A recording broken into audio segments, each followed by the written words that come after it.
Hello guys, welcome to yet another episode of A Day With. And today guys, we're gonna be spending a day with an amazing CEO. He's also a millionaire and very vibrant on social media. Most of us tumekuwa tukimwona sana kwa mtandao wa Twitter. Ameongea sana. We know a lot about him, about his love for cars, about pia mambo ya mapenzi kidogo amegusia hapa kule. So it's gonna be an exciting day. I don't know whether you guys by now can guess who we're going to be spending a day with. Can you comment down in the comment section? Do you know who we're going to be spending a day with? Actually, guys, you're the one who suggested that I should bring him on this show. So I can't wait to meet him. From here, I'm at my place. His place, I believe, is not far from my place. So tutatoka hapa tuende kwake. And then from there, he's going to brief us how his days goes around. And we're going to be spending the day together. So come with us and keep guessing in the comment section who are we spending the day with.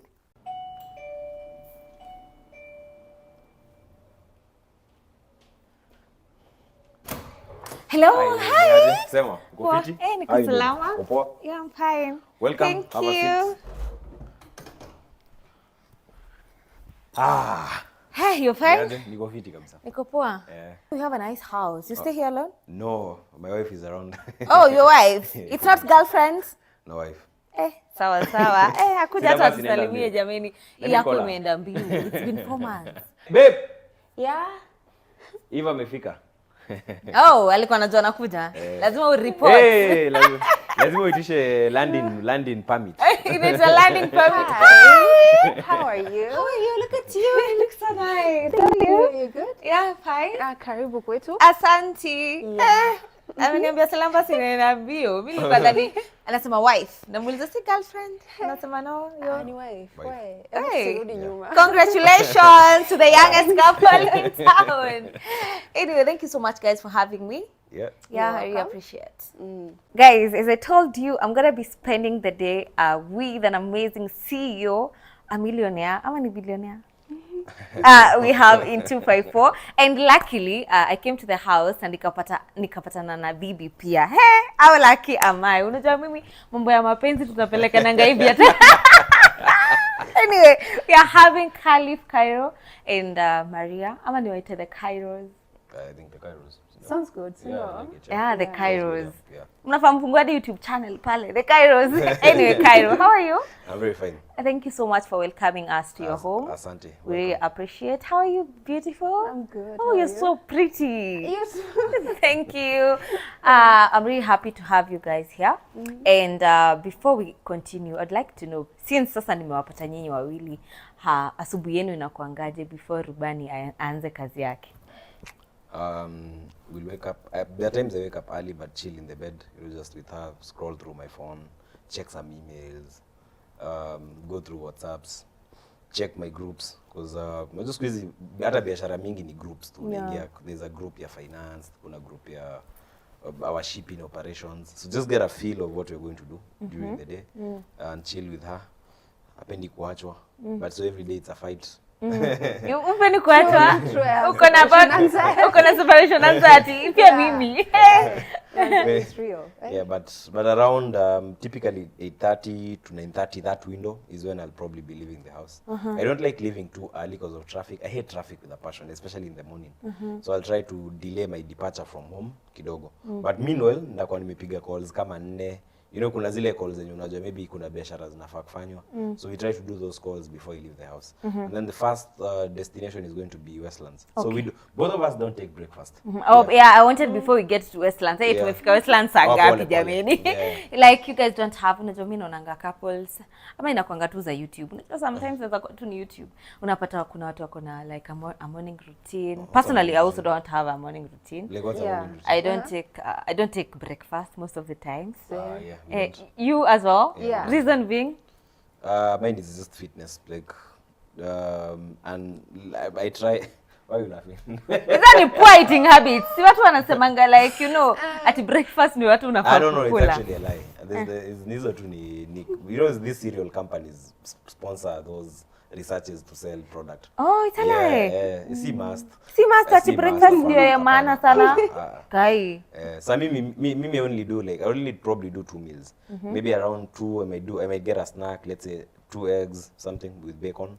And then, but I'll come home around 5 if I'm not, there are days I fly till late. But kama leo, I don't think I'm flying till late. So I'll try and come early, maybe 5, 6. Na ndapata amepika. Yeah, she cooks for me. Okay, what about you? How does your day runs most of the times? So I also don't take breakfast in the morning, so Mlipatana kama take breakfast ama hii ni mambo ya mapenzi? so wote tuko tuna take breakfast. Most of the times it will just be a latte. Imagine, I've But always been then- so guilty for not taking breakfast. I thought I'm so unhealthy. Kumbe, it's not a must. It's not a must. It's not even a must, yeah. So you got to a point I realized I was consuming too much caffeine, yeah. Okay. So I stopped. So for now, I'll just carry on with my day, whatever I have going on. If it's brand meetings, I'm done with college, vizuri, so I don't have to go to school or whatever. So yeah, for now I just do brand meetings during the day. That keeps me occupied. At times I have shoots. Yeah, So you basically right now you're doing more of influencing jobs. not influencing per se, I'd say commercial modeling. Oh, commercial modeling. Yeah. What are you doing in college? I was doing international relations and diplomacy. Ah, okay, great. So now that you guys tumewapata pamoja, would we say you're already married? Ama ni ile tulikuwa umetembea na mimi na mimi nikatembea the same day. Ukatembea the same day. Actually, technically, we actually married. Oh, you guys are married? Yeah. Hey, guys. Kama kuna mtu anapelekanga vitu mbio ni Kairo, and all men should be like this. Acha kutuwaste your time. Exactly. Kama utuendi mahali, stop wasting time. By the way, I'm a very straightforward person. That's what I was telling him, and I really like him because he's also very straightforward, and that's why you find that utapatana kosana na watu wengi ama kuna watu wanampiga vita the same as me. Because me I'm like, mbona tuko na wewe alafu unani date for 10 years ama 5 years? Exactly. Yeah. It I doesn't mean, it even doesn't. make sense. It making sense. In fact, I keep it at 2 years. And I think for me, I've been in toxic relationships before, so I know, like, I Who is know the what I want. problem? No, zingine, you know, kitambo unajua zingine pia problems come from both sides. I'd be lying if I said I'm a saint. So I think ukisha mature, ufike a certain mindset, you're like, look, you need to settle down. We need to start having babies as soon as possible, and we need to build our family. And when you meet a woman who has the same sort of principle approach to life, wants to settle down, wants to be a good wife, wants to raise your children, hey, unaanguka nayo. You don't have to keep wasting time moving around nini. I mean, God loves family. Wow, would you say it's like ulikuwa umeamua maybe this is the right time you want to settle? Yes. Because pia lazima kukuwa na hizo decisions, and also you ama ilikupata. Unajua sometimes women you can be convinced, or maybe love inakuja when you're like, there's nothing much out here to wait. For me personally, yeah, it's a decision I'd made, I think, 2 years ago. Oh, really? And I know most people will be like, no, that can't be real because you're too young, yada. Exactly, because you're just after college, you know. Yeah, but then, you know, being young doesn't necessarily mean that I'm not exposed, yeah? Because I think if it's traveling, I've done a bunch of traveling. I've seen people, I've interacted with people. So it's gotten to a point in my life where I feel like if we are delaying the thing for too long, yeah, you're practically wasting my time, you know. That's why I told you, if we are dating, why are we dating for 2 years? Tunafanya nini? Tunaambiana nini for 2 years? No, yeah, I mean, And like every day it's the same thing, yeah, same order. It gets very so, boring. Yeah, it gets very boring. So it got to a point I decided that, you know, I actually want to get married and start my own family. Since shule nishaenda. Kusafiri nishasafiri. You know, not that I'm done traveling anyway, but I'd love to travel more. So, Wow, because I see you really travel a lot. And how are you able to balance, you know, between your studies and also traveling? How are you able even to finance it? You know, when you're in college, hey, sit kuinama, my friend.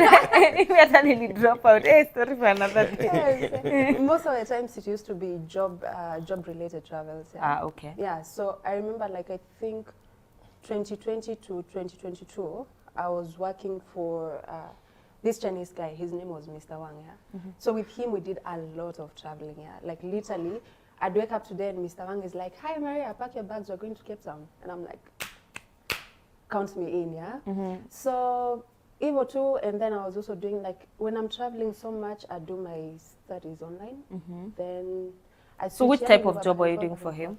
Well, so now that time I was an influencer Okay. and content creation. We do like a bunch of content creation. So did you retire? Because unasema that time. Yeah, I retired. We don't want to be a content creator anymore. No, you know. But you can give us No, I family think- content. I mean, no, I think we post stuff randomly, but like we don't. You know, I also tell guys the same. People approach me for gigs and I'm like, look, I'm not an influencer. If you see me do something, influence on a product, there's something behind it. It's not, utakuja kesho na ati to influence is betting, I refuse. What do you look into when you're influencing a product? No, a product. Actually, most of the products you see me influence, I either have like nikitu na relate and nikitu niko passionate about. Because I don't believe in just making. I don't believe in telling you to buy a product I will never buy. Yeah. Okay. Yes. And also, it's not about money. No, it's not about money.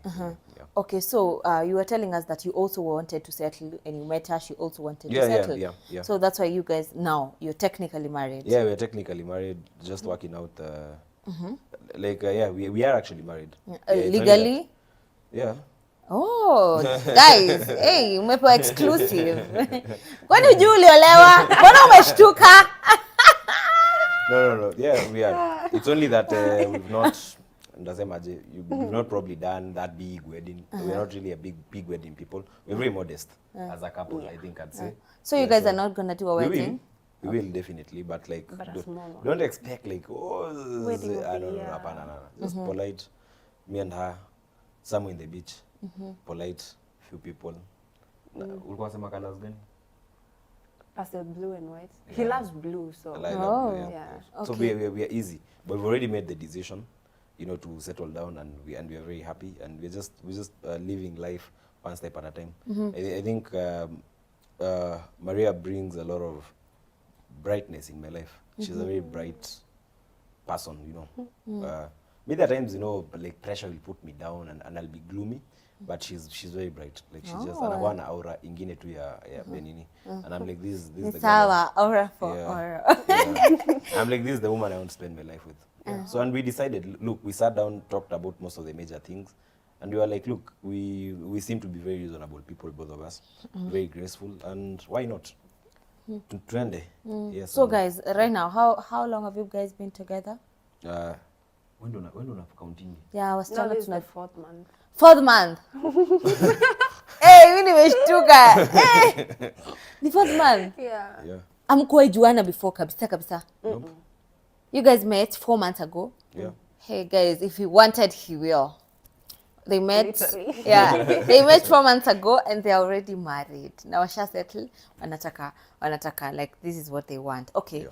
At some point, do you ever feel like maybe mmerush, hamjatoka? Kuna watu comment waseme unajua mko honeymoon stage, hamjafika pahali life gets hard. Relationship sometimes mtaanza kuargue, you're like, unajua saizi bado 4 months, 4 months ni kidogo. Sorry to say this, but I approach relationships like business. Me, I'm one of those people. If I see a good opportunity somewhere, I'll go for it. Any opportunity. Ukiona say even in business, if I see a good opportunity, miss kufikiriangi mara mbili. If I say I want a branch at a certain location, I will do everything in my need to get it. The same thing when I saw Maria, I was like, Niaje, it's fine. I've made the other relationships haven't worked out, but I cannot give up. She's good, ako fiti. She's not perfect. I'm not saying she's like 100% perfect. Both have our own imperfections. But you see, a relationship is all about tolerance and learning how you can work around those imperfections. And I think family is a good thing. God wasn't crazy when he gave Anitangwa Jama Adam, the wife, Hey. You don't need to leave. Yeah, so basically, I'm basically trying to say that hizi vitu wakunanga ati sijui time. Kuna watu wana datingi 5 years na wawani. Na mna break up na mtu anapatana na dem within a month or 2 months. Cause amepata ule mtu mwenye ana fill all the gaps. So me that is what I saw with Maria, like all these whatever I've been looking for all these years. Ni Mungu tu alinipiga hiyo connection, yani hayatuku struggle, everything just worked out, like vitu zinaenda tu vizuri. Sorry to say this. Yeah. I wouldn't like to offend her, but of course we've seen you in a previous, of course with her we don't know her relationships because hakuwa naeka online, but with you because uliwahi kupublicize lazima tuulize. You talked also highly about your ex as well at some point, and then we are here talking highly about Maria. You get like unajua pia sometimes tunaweza sema kwa nini hapana musema hivi Mungu anakupiga connection mara ngapi? You are penivia. Musemanga hivi na biashara na mapenzi, give it your best. Give it 100. Like kama sasa kesi ya Sarah, like me says despite whatever happened or whatever did not happen, I can never trash talk her. Never. Siwezi kaa hapa chini nianze kusema oh you know she was bad. I can't. And whatever I said highly of her, I can't take it back and say you know I was wrong. No, you are lying. Because at that particular point, you see, you know we are humans. Kesho I don't know where I'll be. You understand? But mimi naambianga vijana, live the moment. Stop thinking. Wacha kucomplicate vitu. Watu watasema nini? No, just live the moment. You see. Unfortunately with Sarah, it never worked out. How long did you guys stay together? Probably we dated like for 3 months. Unfortunately, it didn't work out. You see. And despite the fact that ulikuwa naambiwa say Twitter, you know, we have our own plans. Uko like nataka tufanye X, maybe even see in a future with children. But again, Sarah ni yetu niandikia poem. But now you see, unfortunately, it never worked out. But then again, that doesn't mean, so since now it didn't work out, now I starve myself to death, I cry myself I really love how your approach in life. You're the kind of person, if it didn't work, like, utashinda hapo. Sasa hii works, ndio. Haya, Mungu anakuambia huyu hujawaka, haya ndio huyu mwingine nimekuletea. Now make this one work. And now here we are trying to make things work. We're not perfect. Sure. You understand? But hata kesho, God forbid, like let's say it doesn't work. Sisi kuja tena niseme no, she was a bad woman. But for this time, juu niko na I'm giving her my everything. Everything I can give her, kama ni attention, kama ni kumtreat poa, kama ni kumfanya feel fit, I'll do it. Okay, there's an article that I saw that was written. I don't know whether you talked about it because sometimes vitu huandikwa pia, and you say that you're the one who was wrong in your past relationship. Does it mean there are mistakes that you recognize you did and you're really trying not to repeat the same? Yeah. Because I believe failure is a very good asset. Because with failure you're able to learn what not to do. You see, I've had other, na Sarah, the other relationships that have been even longer than that didn't work out. And you see, usiwezi sema like I can't take the higher moral ground and say I was the better person. No, zingine they fail to work because you also make mistakes. You see, na kuna zile two pitfalls zenye wanaume make in relationships. So what happens is, if you are a wise person, you're supposed to look back uangalie, this was a good relationship or it had the potential to become something. It didn't work out for reason X, Y, Z. So if you go into another one, apply those lessons and make it work.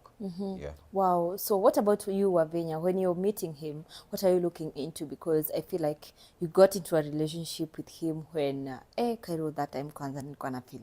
Nistakudanganya, nilikuwa na feel unaongea hadi nasema kila siku Twitter hadi naogopa nasema you are not afraid, because I find like you are very calm person, una mambo mingi, but Kairo will speak his mind. Ako huko Twitter, ako tulikuwa ile finance bill nini, you know. Sure, let me shock you now, yeah? I'm not even on Twitter. So most of these things, I never got to see them, you know. But not that I have a problem. Because, you know, I was telling him the same thing, yeah? I let him be his own person. I can't come into his life and tell him, now you're yapping too much, you're overexpressing yourself. I can't tell him that, you see. So even if I saw them, I think ningefikiria too the same thing. So by that time unapata naye huko unajua like he's huko yeye anaongea huko Twitter like kama kuna msichana anakuanga zone yake. Do you know Maria, things could be happening. I swear I think hata mnaweza like even tunaweza kuwa na government election ifanywe na ajui like yako tu. I swear anakuwa zone yake. She doesn't follow locals as inafuatangi. In fact at times I'll tell her like celebrity X alifanya nini, umecheki history? I'm like bro, ni nani? I'm like I've never heard of him, and like she's so innocent. So so I'm like uko nangi scandal yangu Twitter last year, like scandal gani, me I don't know. You know, like I'm like okay. In fact, by the way, when we started talking, I went on Google. Can you imagine? On Google, I had to try and find out more about this guy. I'm searching, who is Khalif Kairo?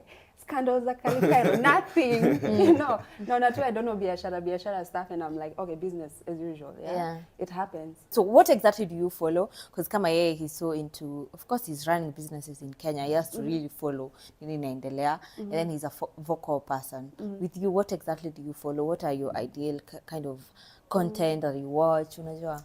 Mostly fashion, I guess. Fashion, international politics, funny thing. Yeah. Yeah. And what else? What else? Lifestyle. Lifestyle, fashion, international politics. I think now you guys find a balance. Yeah. Because hey, sasa nyi wote mngekuwa Twitter itakuwa Hey, noma. imagine. Hapana, yeye akwangi with him. Twitter. Like I think it's a very toxic app, to be honest. Fanya tu vitu. Hata mimi sikuangi my friend. I don't know how go.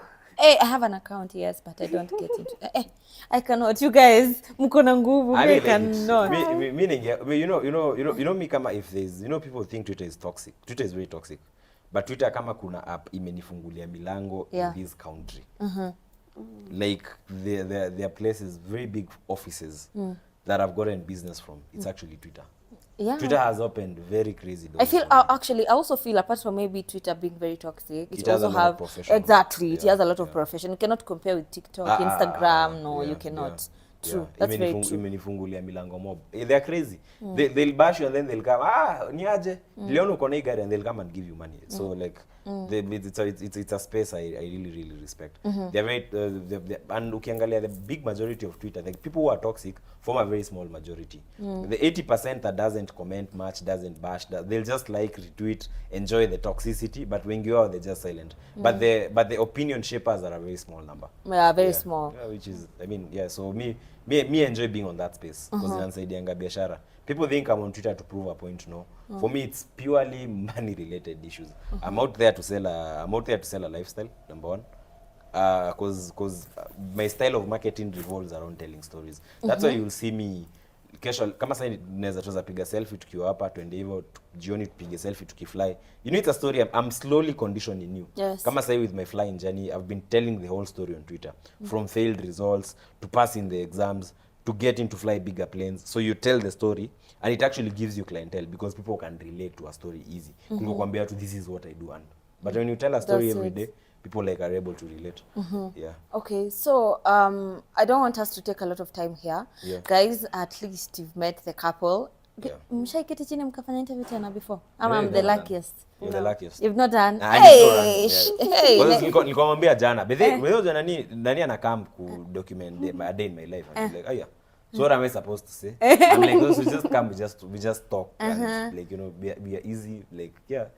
So said you plan to andika script. No, it's just, Yeah, it's just easy. Like, Yeah. we're just spending a day. Yeah. Okay, maybe before you get to take us through how today gonna run. Yeah. You can. I was to ask you something. Sure. You've been so big on like you treat your women well, and Yeah, you love your women loudly out there. Me, I Yeah. really love men who love their women loudly. Like, I'm just happy for inaangalia tu kwa kanda niko, hey, I'm so happy for you, because it's very rare in this generation to find men that love women loudly, because they tend to be called simps. Something that umeitwa sana. What can you say about it? No, pana, just treat your women right. You may say being a simp is not treating a woman right. Every time I go out with Maria, I'll push the chair, I'll pull the chair for her. I'll compliment her when things are good. We'll go to very expensive treats and stuff. And I believe that is the right way to treat a woman.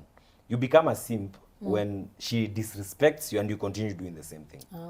That's when you but just treating a woman nicely, that's being a gentleman. Yes. Yes, that's just being. And mimi see kitu imeanza na, even my mom says it. Me, I was mostly, I grew up with both parents were in the picture, but my mom was single. They were not like formally married with my dad. Yeah, and most of the time, unakuanga na jina ya mamako. yeah, She's actually, called Wamboi. Wamboi. I even use my mom's name on my documents, but not that my dad is there or like we have beef. It's only that they were never married formally. But your dad is alive. Yeah, we are alive, like we are easy. Wow. So like most of the time, at a time like nikiwa na madhe, my mom actually tells people he treats me very like, so the way I treat my mom, like twenda mahali, I'll be like, are you okay? Are you feeling cold? It's the same as just treat her. And boys love their mothers. So much. Yeah. So far, how is he treating you? I'm happy. You're happy? Yeah. Wow. How do you describe your relationship, the both of you? I wouldn't say it's perfect, but I think, if I'm being very honest, I think I've had shitty experiences in the past, So I think it's very close to perfect, It's very good. Of course, when you got to this relationship, sisi kama wa Kenya, they were like, of course, you had to settle because he has the money, the lifestyle. What can you say about that? What? Like about me settling with him for money and lifestyle? honestly, I remember there is this girl, let me give you this instance, yeah? She came to my DM and she was like, To your "But DM? did you, yeah, to my DM. Can you imagine the audacity?" She's like, "Do you even have a life before Kairo?" And I'm like, "Madam, ebu ingia kwa page yangu, shuka kidogo tu, hata si mbali, kidogo tu." You'll see, yeah? So, I wouldn't say that's true. Because if it's money, I've seen money. I tell guys, like that. I have had like very good experience. Nani is very modest. For a girl of her beauty and like who's like if I showed you her DM, we would I think we might probably tunaweza fanya inchi simame. If we just shared screenshots like 3 of them from her DM on Instagram. Everybody like I could tell you that tunaona tu blue tick like I'm talking about like very huge superstars, you know. Yeah. I mean the who's and who Celebrities, politicians. But you see the moment umekaa na Maria utakuja kuelewa these things like monies, the fancy cars don't really excite her. Excite her, yeah. In fact, kuna mara mingi naambia Maria ni aje, let's go to the, and she's like, no, may want to sit in the house with you. Hata ucheze PS, I just want to be with you in the house. There's no need, you know, don't even bother. Like you see, she's very down to earth. And I think that's we've seen you guys baking in the house.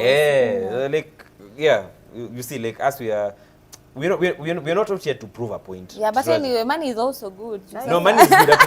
But we're just saying, hatuko out here to prove a point. We're not like, oh, we live in a 10-bedroom mansion. No, we're very simple people. You understand? Yeah, and she's very simple, very like, as in, she's not driven by materialism. You know, doesn't mean I can't take care of her. I can, but that's what really drew me to her. Like she's very, because a lot of guys, chicks will want you to date them for monetary reasons.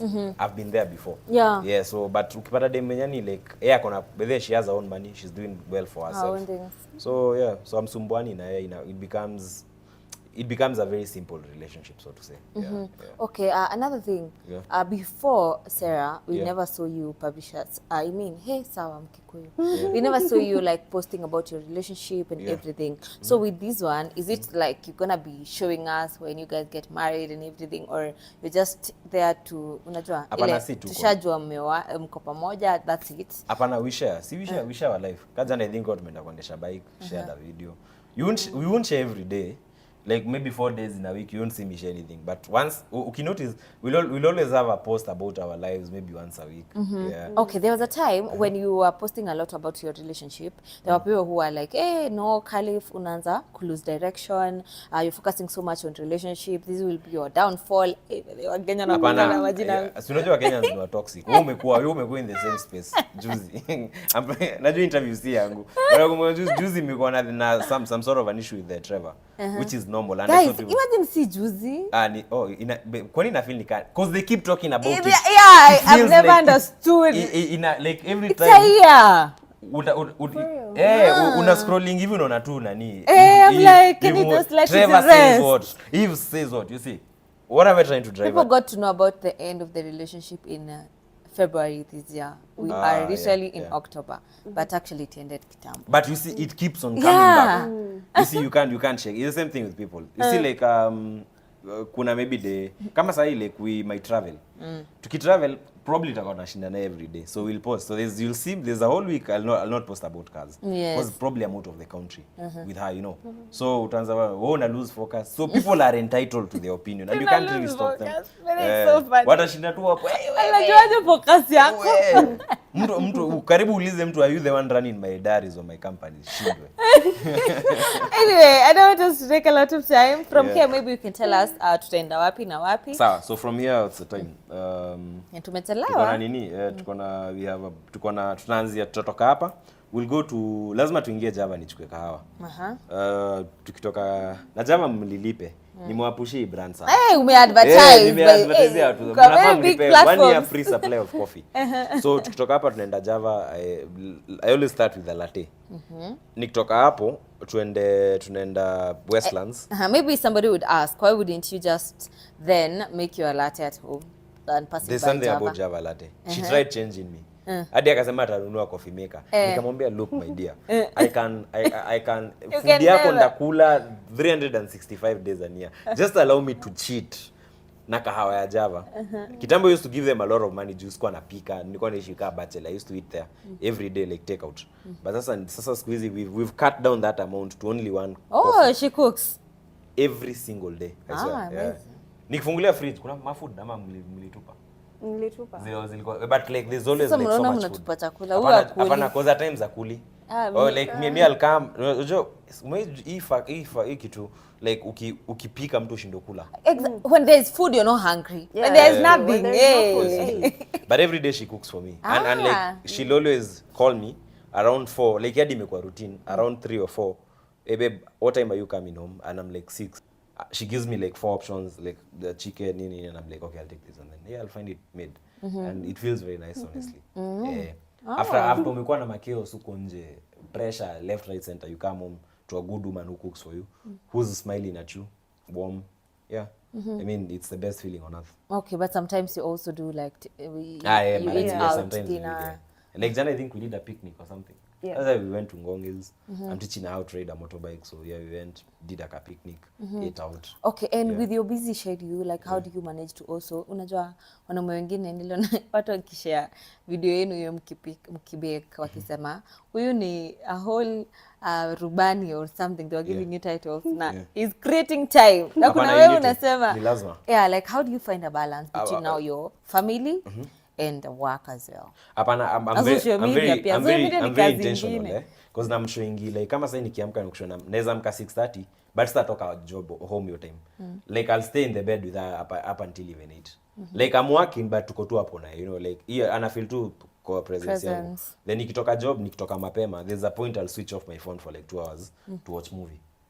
You see, it doesn't look like much, but if you do that for every single day, una create your 1 hour, 3 hours for your spouse or for your wife, I think it just goes a long way. Then every week we have to do a dinner. At a random high-end restaurant. We have to It's do usually 2 days a week. 2 days a week, na Sunday we go to church together. Yeah, so like we always trying to balance. So she'll respect that there are times they have like maybe go for a flight, go for work or something. Na yeye pia anajua like I put their days I can't cancel taking out. Yeah. Wow, that's interesting. Maybe you can tell us now from here to tenda wapi. So we'll make a stop at Java Lavington, stop 1, and then from Java Lavington we'll go to Jetman. So this is what I do basically. I run 2 companies. One is a car dealership. We have the biggest car sales platform in Kenya, the biggest used car dealership in Kenya. It's called Kairo, kaiankaro.com. And on the other side, we have a new startup that sells aircraft. So kama sahi we have some clients from Turkey and West Africa who we are helping source for planes in Africa. So I need to go to the office and get a brief from the guy in charge of sales in that department. Aniambie ni aje kama tumepata hizo ndege. So the Westlands office does 2 things. The Kai and Karo shipping department, the guys who buy cars in Japan and UK sit in that office. And also the Jetman team, which is very lean. We are like only 4 people under Jetman at the moment. So Jetman pia wanakuanga hapo. So it's a shared office. So I'll go there, get status reports from Kai and Karo, shipping our nafaa kujua mambo iko aje Japan, mambo iko aje Mombasa, and also get a brief on all pending aircraft transactions from Jetman. Ataka sana. Then tukitoka hapo we'll go to our latest branch, high-end cars in Diamond Collection. Now that's another company fully owned by Kai and Karo. It's part of the car sales operation. So that's in Diamond Plaza. So we'll go there. Backlands. Yeah, we'll also shoot a video there. I'll do one of those 3. Which is 3 minutes. I'll do like one of them hapo. And then tukitoka hapo we'll go to Kiambu Road. So do you purpose like to create this or content? We purpose to create. And then tukitoka hapo we'll go to Kiambu Road. Kiambu Road by 2. Staki tukae sana. Then kutoka 2 we'll go to Wilson Airport. So what I want us to go do at Wilson is we have a trip. Jetman also does trips. Kama this Sunday we created a trip to the Mara. Nataka kwenda kushoot content for that trip. Nimekuwa Mara last week. Umekuwa Mara, yeah. So we are flying guests to the Mara, and pia I'm still on training. I recently finished my flying course. Yeah, we saw the results, yeah. So but according to flying regulations in Kenya, you're supposed to hit 200 hours before you do a final checkout flight and they give you the license. So I'm getting close to that mileage. Yeah, your mileage 200 hours. So I'll try to talk to the school, see if we can borrow the plane. maybe I take you on one circuit. Ah, Yeah, okay. so what I normally do once I'm done with the day, I go to Wilson and I fly. So at least I balance the work. That's and also, cool. but yeah, because I really need the license for the aircraft operations company. Yeah. Wow, Yeah, that's yeah. interesting. So basically, normally hivyo ndo siku yako inakwanga. Yeah. Apart from maybe other days, maybe you have other plans. Yes, but mostly inakuanga hivyo. That's Then your hopefully we routine. get done by 6:30 or 7. Then I come back home to Maria. We watch a movie until 9 and I might Call game it a day. kidogo or maybe go back on Twitter. Have a few fights. Na unatuanga few time. No, it's very critical. You must be seen, you must be felt. You tweet. People have to see you. It is very, very critical. Like you've been on our faces. Yes, we cannot must be there. unsee you. Yes, you should not forget me. I exist for a reason. Yeah. Wow. So guys, that's it. From here we're going to, of course, the first stop at Java. And then I'm hoping you guys enjoying the video. Let me know in the comment section, what do you love most about this video? Nyinyi ndo mlisema nilete Kairo. Nikasema hata nimtafute. You're so easy by the way. Hata watu kusumbuana. Nilikuwa nangoja niambia, I'm very busy. Maybe we can, maybe next year in January. Anyway, guys, let's go.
So welcome. This is our latest branch, Diamond Collection. It's literally 2 weeks old there. Why Diamond Collection there? The mall is called Diamond Plaza, plus diamonds are expensive. Okay. So this particular side is where we want to stock all the nice cars. Oh, and Alex. Yeah, this is 600. this is a 600, brand new actually. Oh, it's Yeah, so this is a cute. 600. I used to love Alex 570, Eh, but I think mapenzi imepungua tena. nini ilifanya uache kupenda? I Alex? loved it It's a for nice so car. long until nikaanza kuiona sasa tena kwa barabara na watu wengi. I don't know Ah, what happened. zimekuwa mingi. Zimekuwa They're mingi, quite a number, right? yeah. Ikanibo. I don't these like are- something ikikuwa na watu wengi. Hii pia nyingine, I think it's brand new. Mitsubishi, it's called a Triton, Okay. I think. So we are still stocking up, hatujajaza magari bado. And you know, the business is growing. So maybe the next time you come in the next 2-3 weeks, you're going to have more cars. Oh. But ideally what we want to stock here, I'm trying to experiment with hizi very high-end cars, you know, Ferraris, Bentleys, Porsches, yeah. Great. Hizo ndio tunataka kujaza huku. So far we've done one side of the floor. So we need to like do the entire thing because we've taken the entire floor. Oh, so the entire floor gonna be yours. Itakuwa yetu, yeah. Okay, Yeah. But we're already operational. We've started making sales moja moja. But it's very, very new. Okay. But the office is done, staff wako. We are working with very lean staff for now. Yeah. But bado tunaendelea kuibabysit. Unajua ni mtoto mdogo. Yeah. So right now you have 2 branches. No, we have 3. So kuna hii Diamond. There's another one pale Westlands. The one which I was telling you, the importation division of Kai and Karo, because we also sell cars, we export cars to other countries from Japan. Oh, okay. So we mostly coordinate our global operations from Westland. Na pia that is where the aircraft team also Yes, sits. you told me about that. And then side ingine ya Kiambu Road, we also have A showroom at yeah. Bypass. Sasa hiyo ndio inakuwa imejaa magari because that's where we've been operating from. Huko hata ndio tulianzia before we started expanding. Yeah. Yeah. Okay, so talking of Kai and Karo. Yes. Maybe to somebody who is also wondering kama Yeah. mimi. Unajua mimi nimekuanga nikijiuliza. Uh-huh. Somebody used to think you're married or something. Yeah. Maybe you're Kai, Karo is the wife. Yes. Maybe you can tell us a brief history of Kai and Karo. Kairo. Caroline. Kairo was my grandfather. Caroline was my grandmother. Okay. So it's basically tribute to tribute to my grandparents. Yeah. Okay, but we know in the beginning we used to know you as Imports by Kairo. Yes, yes, yes. Before things went south, Yeah, south, and you yeah. had to start all over again. Yes, we had to start afresh. Yes. Yeah. And why did you decide by now starting over again, you're gonna do it as a tribute to your grandparents? Family business. I want this business to outlive me and many of my generations. I'm working very hard. I intend to leave it to my children. So I'm putting in very good systems that 400 years from now, 200 years from now, this brand will still run. So that's why I name my grandfather and my grandma. Yeah, like it's basically our, naweza semaje, I don't come from money. But wajua sana ile kama Mungu amekubariki na uko na hiyo nyota, you want to like leave a very strong legacy. Yeah? Yes. And that's why I decided to name the company that. Because it's more or less a family business. Yeah. Wow. Imensaidia sana, you know, even right now, like najua, as long as this company is running, my kids are taken care of, Maria is taken care of, my mother is taken care of. Yeah. So it's for family. Yeah. Wow. So maybe to somebody who would like to know, Yeah. from Imports by Kairo and now starting over again, how would you describe it? How has it been? Well, it's been quite a tough journey. It's not easy. Like you see, you know, like this whole project over here, we've sunk in a lot of money. We are still not yet operational at full capability. So kumekuwa na hizo challenges where you need a lot of capital. Kama say you're looking at I was doing like rough math for this place, and you need like, let's say 200 million to stock it up properly. So there's that element that where we need a lot of money to keep things running, and at times capital is a challenge. But you know, we stay focused, we put in the work, and we don't let those challenges draw us back.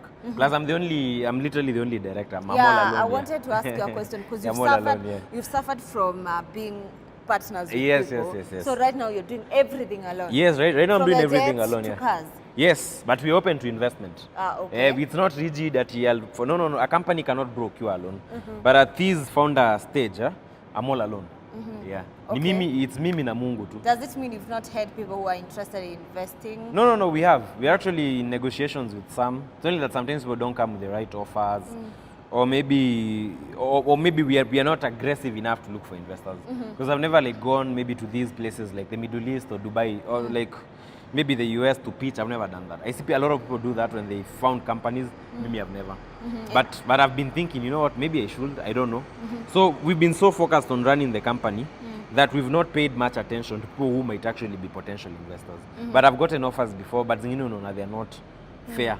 Yeah. Okay. Yeah. And maybe I would like to know where did your interest in cars began, and right now imefika wapi hadi now you've transitioned from just loving cars to now playing? Well, I started off with cars in as a small boy. My dad used to come and visit me, and he drive alikuwa ananiweka hapo katikati ya gari. And they bought me a lot of toys za magari nikiwa mtoi. So I think the interest started at a very early age. Now, how do we mix it with business? My mom ran a shop in Kawangware, and I started manning that shop alone when I was, I think, 8 years old. 8 years or 9 years, mtoto wa class 4. I was running my mom's shop. Kevin ulikuwa na shop. Ulikuwa na shop, unajua? Sigara, nini, bei. Sigara. Hey, I remember my mom used to kuficha akiniacha kwa shop because nilikuwa I think class 7, 6. Anaficha sigara, sasa nisiuze sigara. Na mimi nauza hizo sigara. Mimi nilikuwa nauza. Nakula pesa. Mimi nimeuza sportsman hizo zote. Hizi zitama sportsman embassy. Super. Na kuna nyingine nyinanga filter. Ilikuwa inaitangwa aje? Rocket. Kulikuwa na rocket na kuna nyingine. It was the cheapest I think. Na roaster. Na roaster. So yeah. So mimi unaona hiyo mindset ya biashara ili like my mom never knew what she was doing but ndiye alifanya nikakuwa mwana biashara. So venye nilimaliza form 4 hivi I was like hiyo time mother atangenipeleka flight school. My parents were not that But you wanted to be a pilot? I wanted to be a pilot. I've also had a passion for planes from a very small age. So I figured out the only thing that can give me money na napenda kufanya is selling cars. So I started off as a salesman. Nikapiga salesman 2 years nini. Na kuna ofisi by the way unaweza boardroom fiti sana. We can get inside? Yeah, I can show you the office, go. Yeah. You started off as a salesman now. So I started after high school, uliingia kabisa kwanza kuhustle ama hapana, nilimalizanga high school hivi, kan nimeingia hustle. Hiyo time madhe things were very very bad. As in hiyo ma 2014 hapo nikimaliza form 4, things were bad. You grew up in Kawangware? Yeah, so Born those were and tough raised? years. Yeah, but it was a good upbringing, siwezi complain. I mean, it wasn't that we were starving or anything, but things were not easy. Yeah. Oh, so here we are. it is a Kuna meeting boardroom room, now. it's a boardroom. Yeah, call it the meeting room. We'll come, clients sit here, sign documents. Yeah, there's like another executive office. Kuna individual workstations. Kuna kitchenette huko kwa corner. Oh, how many people have you employed right now? I think we have a team of almost 60, if I'm not wrong. 60? Yes, if you look at all the branches, yeah. There's quite a Oh, number. I thought here. Panano. Okay. All the branches. Yeah. So it's still very new. The kitchen area. Yeah, and then... This is the manager's office. Oh, you don't have your office here? I use it sometimes. Me, I'm not really excited with things like fancy offices per se. Okay. Yeah. Oh, you work from where you are? I work from where? Hata naweza ingia Java na nisukume kazi mbaya sana. I'm one of those people. Yeah. Wow, so you've said you just opened this particular branch? Yeah, this is very new. Like it's literally hata hatujamaliza 1 month hapa. Tumemaliza 1 month Magi kweli? Hapa. It's still like very, very new. Okay. So But you're still stocking up. There's more cars coming. And maybe the next time you come, kutakuwa na maferrari hata. So we are trying, to like bring in being the heavy cars. director and also being very vocal on advertising and pushing the brand, like how do you find the balance? Unajua? No, it's crazy. Trust me, it takes a toll. I feel tired sometimes. It can be very stressful, but it's worth it at the end of the day. What happens now when you're not Nikirita, on face anymore? Just buy a boat and a small plane and spend my days flying and fishing. What about the business? No, the business, once you put good systems in a business, it should be able to run itself. I honestly I'm not building a business to micromanage. I'm building a business that if I died tomorrow, nothing will change. In fact, they should not even feel any difference that I've changed. It's probably maybe one of my children who maybe kama atakuwa amefika of age atakuja endeleze na yeye akikufa aachie mwenzake. But I'm not building a brand that just revolves around me. That's why umeona tumetoka home late 10, but you see these guys were here from 9. They've been pushing. Nikiangalia WhatsApp naona biashara ina move. Akosi pressure hapa na pale, crises wana sort. So I try empowering people to be able to run the company on themselves. I don't believe in micromanaging stuff. Tushinde hapo, no. I don't do that. I prefer working with people who know what they want. We make money, you make money, everybody goes home happy. And I think that is what keeps me moving. I tell guys this is not my company. It belongs to God. Because I look at the sort of lives we've touched. You know, mtu anakuja ako at their lowest. Kidogo anaingia job, mambo yake inafunguka, anaanza kuona ameanza kufanya projects zake, makes me happy. It's not even the money that drives me. If I said I'm here doing this business because of money, I'd be lying. It's not really the money. It's knowing that this brand is going to assist so many people in very many ways. Okay, so with these cars, you've said that on this particular branch, you're focusing on luxury cars or the expensive cars. Yes. Like when you're bringing them, do you have specific clients already? Ama unakuja tu kuzistock? No, we have a hybrid model. There's a hybrid model we have. We're introducing a product called import financing, where you pay like 20%. Then we use our money to bring you the vehicle up until here. So we don't want to stock blindly like most showrooms do. This is where we are very different from other showrooms. We are incorporating aspects of import financing. Pay 20%, we source that Ferrari for you, tunaileta tunapack hapa. Then if you want to finish off the debt, you can use a bank or you can be paying monthly. So we are trying to work out those sort of arrangements. So those are some of the things I'm trying to crack. We are also introducing a platform where we can be buying cars from the market. Like for instance, if you're in distress and you need to sell your car, you can bring it to us, tunakupatia dough on the spot, si tunabaki na gari tukiuza. So we are trying to come up with new interesting products that we believe in the Kenyan market as ziko.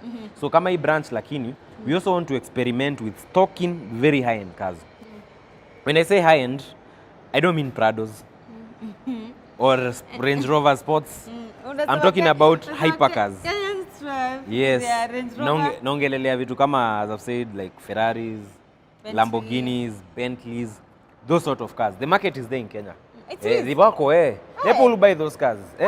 Bora bei ni reasonable. Pesa iko. In most economies in Africa, kuna maskini, but pia kuna matajiri. Yeah, that's the problem. Hiyo ndio issue. There's so much inequality. So mimi I'm trying to tap all markets. Diamond collection is for the ultra high end, for the ultra wealthy. The Kairo branch in Kiambu Road serves everybody. Hapa tu ukienda na 200k wanaweza kupea gari. They are that flexible, you know. But this one tunataka kuifanya ikue very very high end. So tuna approach hizo stories za import financing na bado tuta stock but not ku stock blindly hii ya showrooms za Nairobi. Mtu analeta CX5 100 no. Us is very calculated. Because you see, we have one of the most visited car websites in Kenya with over 1 million visitors. Oh, so we have the data. We know what sort of cars people click. And we are going to use that data to determine what sort of high-end cars we are going to stock here. Yeah. Okay, have you done like blindly, have you stocked before? Yeah, we've done that. Yeah, I've personally done that mistake. Because I've been in this industry for 10 years. I've worked for people, I've seen them taking that route. And I've come up with very clever solutions to some of the problems facing our industry. What we are actually lacking is the capital injection. You know, we just need heavy capital to actualize some of these things, which I'm sure we'll get because the business is growing, the cash flows are improving. So within a matter of time, I know things will look up. Yeah. Wow, interesting. I think that is it, guys, about Diamond Collection. Yeah. In case you're out there, you're looking for a place to shop for luxury cars, expensive cars, you know where to come. You can visit them or you can reach out to them on their website. So from here, where are we heading to? We should go to, I think we can present a picture of Westlands, niwaonyeshe that specific branch. Okay. So from here, we're going to pass by Westlands, and then from there, we're going to go to Kiambu Road and then to Wilson. I hope you guys are enjoying the video. Comment down in the comment section. Let me know what you think about the video and let me know who do you want me to spend a day with next time. Anyway, guys, let's go to Westlands now.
So guys, finally we are at Wilson. It's been a day. Tumezunguka. Hivyo ndo nashindanga. Hivyo ndo unashindanga? Whole day. Yeah, we went to Westlands. Westlands, we went Diamond. to Diamond. Those are your branches. Yeah, and then Kiambu Road. Kiambu Road, yes. And now we finish here. This is like, I've been in this school for the last 3 years. I feel like they're part of family. Yeah, like I started my training. I didn't start here. I started in another school. I didn't like it. Then I came and I've earned all my licenses in this school. Yeah. Okay. Maybe you can tell us the love that now you have for pilots. Imetoka wapi? I think still growing up as a child, nakumbuka zile trips za kupeleka Wilson. We were brought to Wilson nikiwa I think 3 years old. Preschool, and I just fell in love with planes. I think I have that photo somewhere in my album. Nikiwa mtoto mdogo ndio nimepigwa kwa cockpit ya ndege. So it started back then in those days, and growing up I always wanted to be a pilot. I think pilots are cool. Yeah. Oh, interesting. Yeah. And how would you describe your journey, your 3 years journey as a student? I know, it's crazy. It's been fun. Kuna challenges, like exams are difficult. But now I'm happy because I'm now winding up on my commercial license. So I'm done with all exams. Kitu imebaki ni one last practical exam, and maybe kujaza a few hours so that I reach the minimum threshold to be a commercial pilot in Kenya. So it's been a long journey, challenging but a lot of fun. Okay. I mean, we've flown all over Kenya, made very many memories, made a lot of friends. I mean, the flight staff family, I've made so many connections in this school, very good connections. Yeah. Some of the people we started with, ata now others fly for KQ, wengine wako sijui wapi, others are abroad, Emirates wapi. Yeah, so it's a school with a good history, good vibes. So we have fun, we fly, and here we are. Yeah. Okay, so for you, you're doing it just for commercial purposes, because of course you don't expect to see you in KQ. Or maybe to not expect. I don't know. you might see me flying passengers, but not full time. I'll do it. Yeah, there are companies who I've talked to. Ni poa, because Jetman, in the long run, we might end up doing our own operations. So it pays a lot to understand the whole aspect of flying a plane from a commercial perspective. I'm already a pilot. I'm a private pilot licensed, but now becoming a commercial pilot is a different level of knowledge. So I think it's very critical if you want to build a good company, sell planes better, be able to understand the industry you're working with. Having some papers in that field is very critical. Like, I think if you wanted to sell medical equipment, knowing the basics of how a hospital runs would add to a bit of your knowledge. So you might see me. I don't know which airline though, but you might see me. But I'll not do it full time. Like, I can't fly Monday to Monday, but maybe over the weekends you might see me flying. And flying passengers. Oh, okay. Yeah. What about now the salary? You don't mind the salary? No. For me, it's never about the money for me. I mean, it's for the experience, for the vibes. So if the company approaches you today, are you gonna do it for free, or how are you gonna go about it? It depends. Okay, siwezi kataa pesa. I mean, Maria needs a new wave every now and then. I'm joking. But like, I've not done this whole journey for money. Yeah. So if nika offered, let's say, an internship somewhere, even if it's not paid, provided I'm getting the experience I want, I wouldn't mind really. I'd be willing to fly for free. Okay. Because for me it's more of passion. Yeah. You've even shared online your results, not once. The ones that you've passed, others that you didn't do so well. Yeah. What was the main reason that you're sharing? Sometimes there are people who feel like, hey, this guy overshares a lot. No. At times you need to show people the journey. Flying, especially earning a commercial in Kenya, is a very hard undertaking. A lot of people fail, and a lot of people will tell you, no, you need to go to another country. In Kenya, it's too hard. So I wanted to show people that it's a journey. Because when I shared the first results slip, I think we'd gotten 50% of the exams right. There are only 4 exams that we failed, which is normal. In fact, KCA gives you 10 attempts. You're given 10 attempts to get 10. You can do 10 retakes. So you see, so it's a very complex undertaking. In fact, you're given 1 year and 10 attempts. So you see, when you show people that hii kitu ni safari, si ati nimekuja hapa nikaambia shule nitengenezeni makaratasi, I'm going to pay. No. You actually have to put in the work. You have to fail sometimes. It's perfectly okay, perfectly normal. You go back to the drawing board, you re-strategize. 4 weeks down the line, you come and you gonga all the exams. So just want to show people that it's natural. Like, see ati me ni genius, because there are a lot of people who tell me, look, even other students are like, hey bro, like, you really inspire us. You've shown us that this thing can actually be done, Ukikaa chini usomee exam, it's not the end of life. Wow. Yeah. So the main reason you are sharing about it is just to inspire somebody. Yeah, it's just tell people, like, look, it's a whole journey. Because the first time I did my first license, guys said I'd bought it. I swear. And I'm like, bro, like, tumekuwa tukikam shule every other time nini kufanya hizo vitu zote. But the moment you share some of these, the progress, kama saizi tunaenda flight, we'll share the content so people can see, oh, the guy is actually safe, he flies very well, So it inapatia people who are interested in following the field, there's some sort of motivation, because they see it's a whole journey. Uwezi amka tu one day useme unakuwa commercial pilot kesho upate. It takes time, 2 years to 3 years. Yeah. Wow, of course you've seen, like, you have a whole company that you run, actually two different companies. You have a lot that you're running, and also you've been able now to study in school. How did you find the balance? You have to like run a very tight schedule. So naona kama sahi it's 4 from 4 to 6 I know I have to be flying.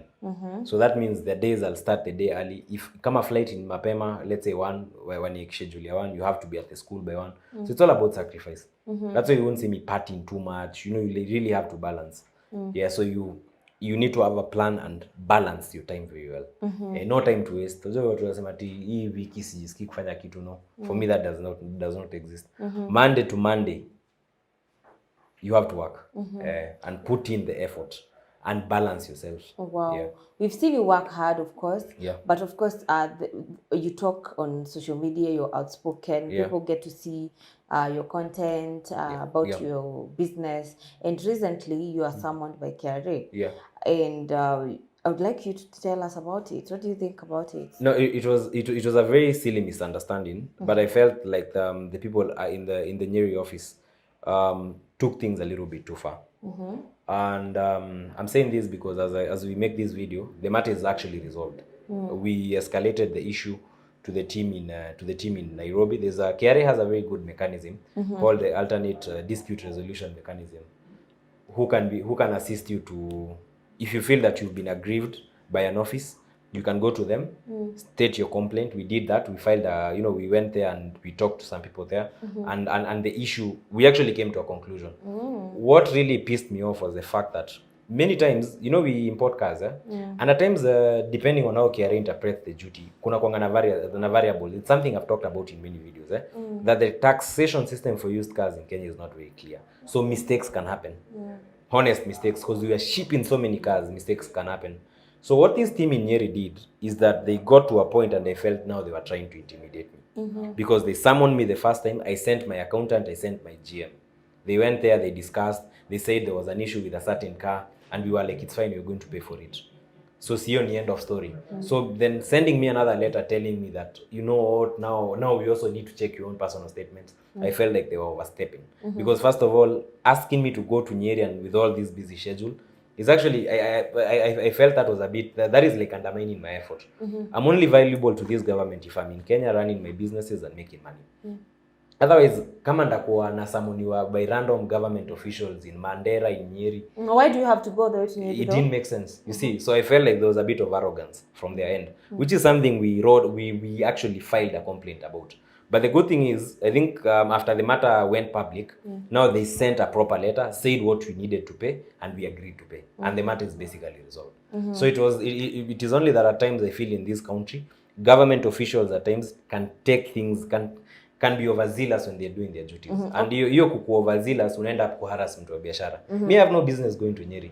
Even my own tax office in Nairobi, I don't have a reason to go there. Why? Because we pay our taxes on time. We've never had a single issue with KRA. My own local office in Nairobi. For all those I've been in business for 10 years, never had a single issue. So you can imagine how offended you'd feel. You're really struggling to pay salaries, to pay all these other taxes. And somebody wants to waste an entire day kuita Nyeri kufanya kitu mlisolve, kitu ulituma msee mkaenda ikadiskasiwa. But the good thing is after we raised that complaint online, I think it actually brought a lot of attention to the matter. And the other letter they sent, because I never went to Nyeri actually, was just to tell me, look, this was the issue, this is how much you're supposed to pay, and we were like, okay, it's fine, we'll pay. So the issue is as good as resolved. Okay, so since before you've never had issues with KRA. Right now we know that you've been on the public eye more than Kitambo, especially during this time of finance bill and everything. You're very vocal about it, maandamano, you be on the front line. Do you think you being very vocal also attracted KRA? No. I don't think it's got anything to do with the protest, to be very honest. You know, I'm a very fair person. I like giving credit where it's due. Mimi hata during the maandamano, nobody ever threatened me, nobody ever followed me. In fact, I never got arrested. Na mimi, I never took money from any politician. Okay, yeah, You- because there's something, of course. Right Yeah. now, our country is still not like we are still not stable. Yeah. As we speak, there has been this motion of impeaching the Yeah, deputy yeah, governor. yeah. I mean, deputy president. Yes, Right? yeah. And of course, kumekuanga na kina nyinyi wenye mlikuanga mmeanza mkiwa kwa the front line, Yeah. Kasmuel, nani, but as we move, you guys went silent. No, and it depends. people associate you Yeah. with being paid. Ndio mnyamaze and Not everything. really. Let me tell you, Kenyans have a big problem because Kenyans don't understand what they want. You see, the reason I went to the streets is because that finance bill, for the people who are tax compliant in this country, the people who do genuine business, honest, and are trying to do, we're just trying to make it despite the challenge, despite the economy being very difficult, that bill would have killed our economy. Ukituona tukienda kwa streets, na si mimi pekee, they were professionals, they were lawyers, they were everything. We did not go to the streets because we wanted to overturn the government. You need to understand one thing. We went to the streets because we felt the government was not listening. This bill was very harmful. Kama hiyo clause ya kuongeza 2.5% on annual tax on used cars, on cars in Kenya, that would have essentially killed our local car industry. I have 60 people under me. Where are all these people going to go if I shut down my company? Yes. So you see, we felt that the government, despite having all these tax obligations and everything and loans, which we understand, the government was not being fair by hiking taxes when they can just check how they're spending their own money. Because some of us pay taxes. Yeah. So from a taxpayer perspective, we had a reason to go to the streets. What never made sense for me, and I made a video and I told people, telling people to march to State House is now being reckless. Because let me tell you one thing, we might not like the current regime, but they were elected. Yes. Legally, this country is run by the Constitution. The same way that the Constitution allows us to go to the streets, protest, and say this is not right, the Constitution also protects those people in office. You can't just wake up and say you're going to march on State House and overturn the government. You're just inviting more chaos. So for me, I felt that when the finance bill was dropped, my battle for me was basically was over. Yeah. And I really don't need to get paid. It's only that some people are anarchists. You can't reason, they're not objective. I see people, and I even made this point on Twitter. I told people, look, the biggest threat to change in this country is not even really the government. It's not even really the government. It's the fact that Kenyans are so toxic. Hawajui chenye wanataka. Morara amekuwa akizunguka around the country doing his thing. He gets arrested and you see people insulting him. I'm not saying he's right or I'm saying I'm his support. I'm just saying that you see the people talk about him. Kasmuel. It's just very tragic, yeah? Because it's very hard to understand what these people want. What do these people want? Ukiwaambia now they're saying tujipange 2027. Those are the same exact things they told guys. Don't march on status. People are just going to die for pointless reasons. Me, I was in parliament. I saw a man get killed. Even a macho yangu I saw a guy get dropped. So nikiambia watu like, please, there's no need to cause anarchy, more people wakufe. It's not worth it. No sort of power is ati lazima watu wakufe.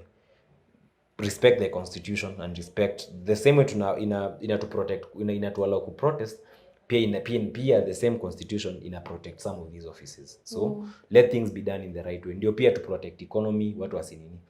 Those are the same things I told people. Now I see people saying let's reorganize for 2027 and I'm like, but when I told you that at the heat of the moment, mlisema nimelipwa. Why? Because Kenyans, a huge mob online wants to hear what they want to hear. Hawataki ku reason na logic, wanataka ku reason na emotions. And that's why some of us cannot become politicians. Si reason. Mi siwezi kudanganya hivi. If I was to become the president today, na economy ni mbaya, I won't come and lie to you that we are making I'll tell you this economy is going to the dogs. We need to change this. I can be an unpopular president, but nimewambia ukweli. But you see Kenyan politicians are smart. Wanajua mpendi kuambia ukweli. That's why they'll come and lie. They keep lying. Yeah, they keep lying because the public wants to be lied to. They tell us what we want to hear. Yes, which is dangerous. Yes. At times we'd rather tell people the truth. Go in this direction, you're setting the country to anarchy. Mataka kusema nimelipwa sawa, but you're doing the wrong thing. Yeah. Na with time now I see people saying, oh, Bende Kairo alikuwa ameona hiki kitu from afar. Unaona venye imeenda watu wanatukanwa nini? Watu kaki na Kasmuel, they've lost their credibility. Why? Because they never understood that there's a time to start and there's a time to stop. That's why nilijiondoa mapema because nilirealize the objective had been met. Now hii ingine ya kutoa hii gava gojeni election. Do it the right way. Okay, what is your own opinion about the impeachment and what is going on currently? To be very honest, I'll tell you something. I really don't care about Kenyan politics. Me, as long as I'm running my businesses, biashara zangu ziko fiti, I'm not having issues. Mimi wakitaka kuimpeachiana, I honestly don't give You know, the word I wanted to use. I really don't care about them. And because you cannot trust politicians. You don't know. You see, people are taking sides with this impeachment thing, but they fail to understand that Kenyan politics is so murky. You don't know nini ya watu wawili wameulizana. To this day, do we know what Uhuru and Ruto did to each other? We don't know. We just know that at one point they were buddies, the other time they walikuwa wamekosana. Yes. Now you can't start taking sides with these people. Just let them run their own things. Do their own things. Ukisikia utavote 2027, vote. But I don't take sides. In fact, I try to avoid taking. In fact, the only reason you saw me in the streets was because now government was really now coming after us. Yeah, into Na hatukuwa sasa na mali ya kwenda. But now hizi vitu zingine, sijui nani alisema, nani anaimpeachiwa. I mean, I really don't care. Yeah. Of course, we've seen, like, we've spent the day with you. We've seen how hard you are, how you work hard. You are really a hard worker. You're very aggressive, and you put your business out there. Like, you just open, this is what I do, this is what I do. But of course, as usual, Kenyans, you've had some times where online people have tried to say that you don't do clean business and everything. What would you respond to that? You spent the whole day with me. Gari yangu iko na tint? No. My car doesn't have any tint. You notice that my car, do I move around with security? No. You've been in my car the whole day. Did you see any gun? No. I don't carry a gun. I don't have tint in my car. I move around. My lifestyle is so predictable. You can get me in any of the 3 showrooms, or you come to Wilson Tanipata. Why? Because I'm a man who doesn't have anything to hide. I don't have friends. Maybe 1 or 2 occasional drinking buddies. The rare times utanipata nimeenda out. These are people from my past. Yani watu tumekuwa tuki. Like maybe the people I fly with, once in a while you go tukimaliza flight. So I don't keep a huge circle. I do very straight business and siogopi mtu yote. That's why I don't carry a gun. Siendi na car nimejificha. Number plate yangu is so public. Everybody knows my car. I only have 1 car. That just points to a man who does things the straight way. I don't have to hide from anybody. Yeah. Okay.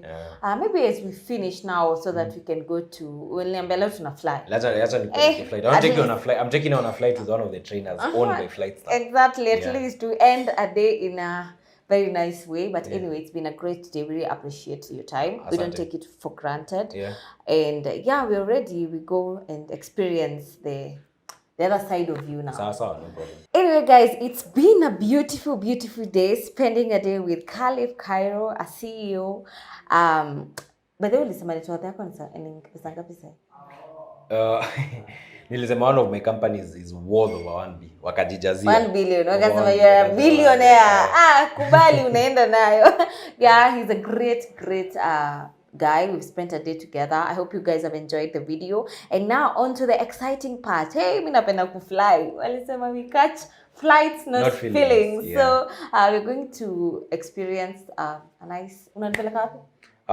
We'll go to the local training area. So we'll take off from Wilson, fly north towards Limuru. I love Limuru. A few maneuvers and then come back to Wilson. Very straightforward flight. Yeah. Wow, I can't wait for it. Yeah. And before maybe we get to going to the flight. Yeah. There's something that we commented today. We've been having actually young people dying from accidents, quite tragic, from mysterious deaths, and recently we saw a guy who maybe something that you have in common is he really owned luxurious cars. You're also in cars industry. So you commented something. Do you know the guy or have you ever met him? I commented based on what I saw people commenting. People were saying it's his friends. Everybody was blaming the friends. I think you've seen the conversation. Yeah, I've seen.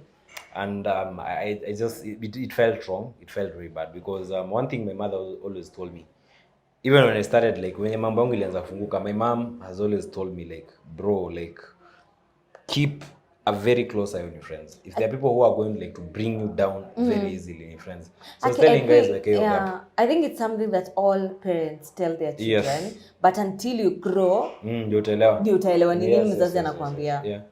So I was advising young people like ni poa tukue very spiritual. Go to church, pray, create that relationship with God. There are very many things that are beyond you. What we town in Nairobi, not everybody is doing clean business. Others are in money rituals, doing all sorts of bad things. And you see when bad things are involved, kama drugs, nini, people die. So the only way you can keep yourself safe as a promising young person is, number 1, find God. Think, jifiche kwa kanisa. It is the best place. Yani kunapatanga peace when you're in God. And the second thing is, don't have many friends. Very small circle. People see me online, but probably I think kitu kia and it will be the first time maybe even people know like say anaishi wapi manyumba yake na kaje, because I don't have very many friends. In fact, Maria once asked me, toka tuanze kunini, like ever since we ever moved in with Maria, she's never seen any person come to visit me in my house as a friend. Hakuna.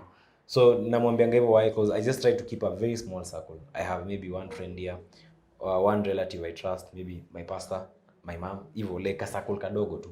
Like uyuko peke yako, but si ati uko na wase 10 wanajoniaje next week Kairo anaenda place fulani kupiga deal ya hii amount na ataingiza hii pesa kwa account. Ando watu kuja na kugeuzia. So ficha kadi zako na ukuwe safe and mpende Mungu.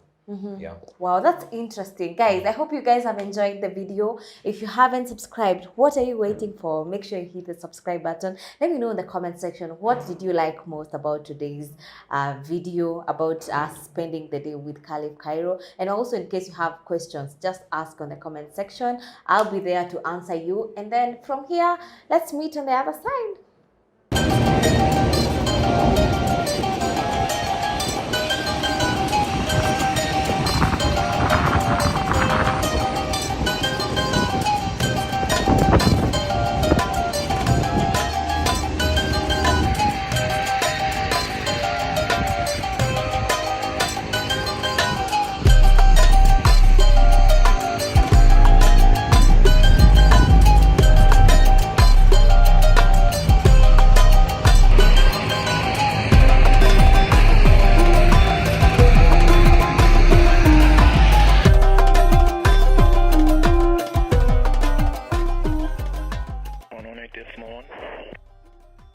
Tower 118-1. Kairo. Jumbo.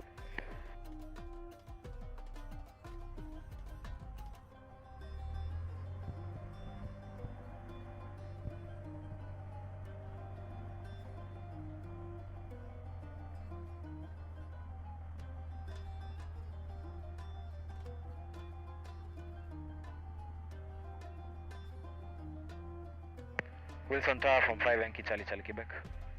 5 Yankee Charlie Quebec. With you holding point runway 14. Number 2 for departure runway 14. Number 2 departure runway 14. Charlie Quebec. The aviation language. Both. Become the prop clear.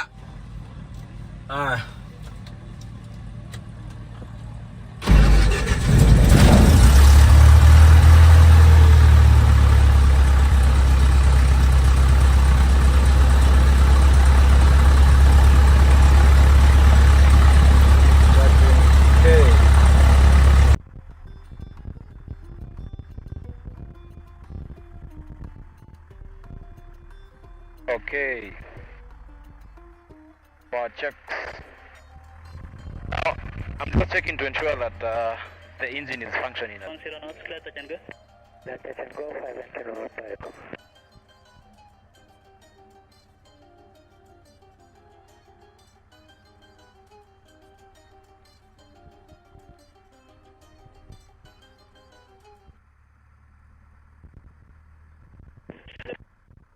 Yankee Oscar Charlie. Yeah, go for it, sir. Confirm zone in. Checking the zone in now, I confirm.